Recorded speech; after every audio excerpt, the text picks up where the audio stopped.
নৈসর্গিক সৌন্দর্যে ভরপুর নেত্রকোনা সুসংগ দুর্গাপুর। এখানে রয়েছে বিজয়পুর চীনামাটি পাহাড়, নীলপানি লেক সহ অনেক পর্যটক স্পট, যেখানে প্রতিনিয়ত ভিড় করছে এখানকার প্রাকৃতিক সৌন্দর্য দেখার জন্য হাজারো পর্যটক। মালিহা, আমি ঢাকা থেকে আসছি। আমি একজন আইনজীবী। যে আমার কাছে খুবই ভালো লেগেছে এই যে পাহাড়, মানুষের ঘুরতে যাওয়ার জায়গার খুবই অভাব আসলে আমাদের দেশে।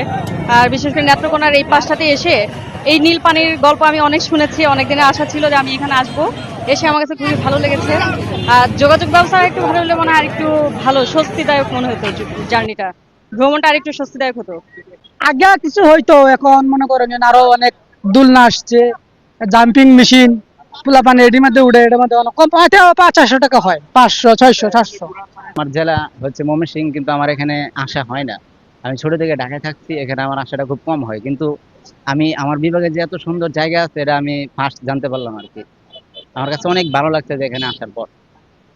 ভ্রমণ করতে আসাটাই তো আনন্দদায়ক। তারপরে আবার পাহাড়, সেই পাশে বিজয়পুর, এখানে ছিল জিরো পয়েন্ট, নদী। প্রায় আমরা 40 জনের মতো সদস্য এসেছি। আমরা প্রায় দুপুর 12টা থেকে এখানে ঘুরছি। আমরা প্রথমত আমরা বিজয়পুর জিরো পয়েন্ট, যেখানে বিজেপি ক্যাম্প, ওখানে আমরা ঘুরেছি। দ্বিতীয়ত আমরা এখানে এসেছি চীনামাটি পাহাড় পরিদর্শন করার জন্য।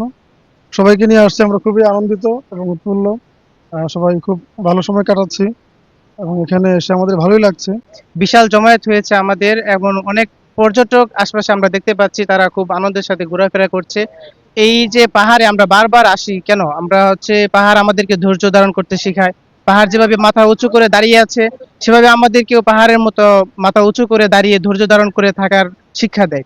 আমরা বারবার এখানে আসি শিক্ষা নেওয়ার জন্য। আল্লাহ তাআলা কোরআনে বলেছেন যে তোমরা এই দর্শন যে পর্যটকগুলো আছে এগুলো থেকে শিক্ষা গ্রহণ করার জন্য।